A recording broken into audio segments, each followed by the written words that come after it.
Remue ménage. Remue ménage.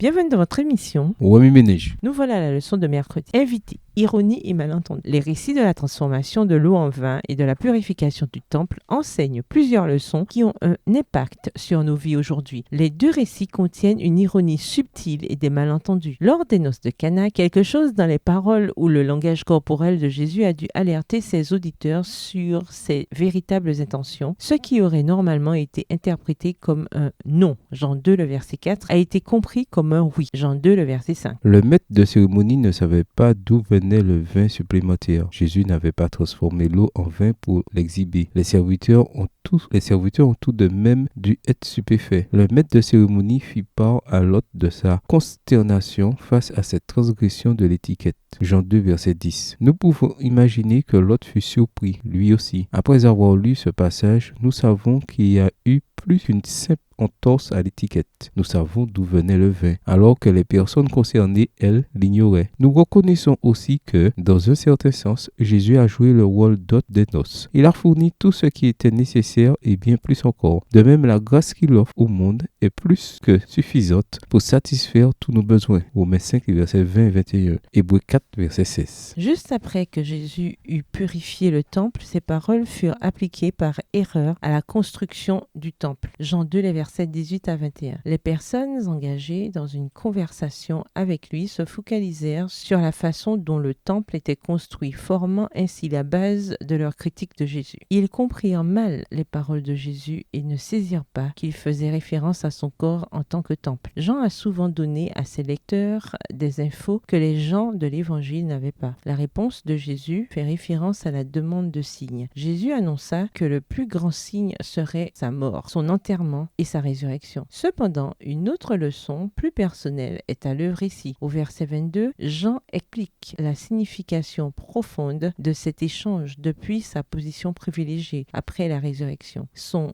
expérience ressemble beaucoup à la nôtre alors que nous lisons l'évangile du XXIe siècle. Nous pouvons tous réfléchir à la vie du Christ après sa résurrection. Pour Jean, il ne suffisait pas de raconter la vie du Christ. Il s'intéressait surtout à la manière dont les événements passés prennent vie dans la vie du croyant. Lorsque nous nous souvenons de l'histoire du Christ et la racontons de nouveau, nous nous rapprochons de la parole faite chair, la révélation de Dieu dans l'humanité. Remue ménage, méditez de nouveau Jean le chapitre 2. Où voyez-vous Jésus dans ce passage? Vous est-il déjà arrivé de vivre une expérience où une catastrophe imminente s'est transformée de manière inattendue en une période d'abondance? Que vous dit Jésus par ce passage? En quoi voyez-vous Jésus différemment ou le voyez-vous de nouveau? Comment réagissez-vous en voyant Jésus de cette manière? Au revoir.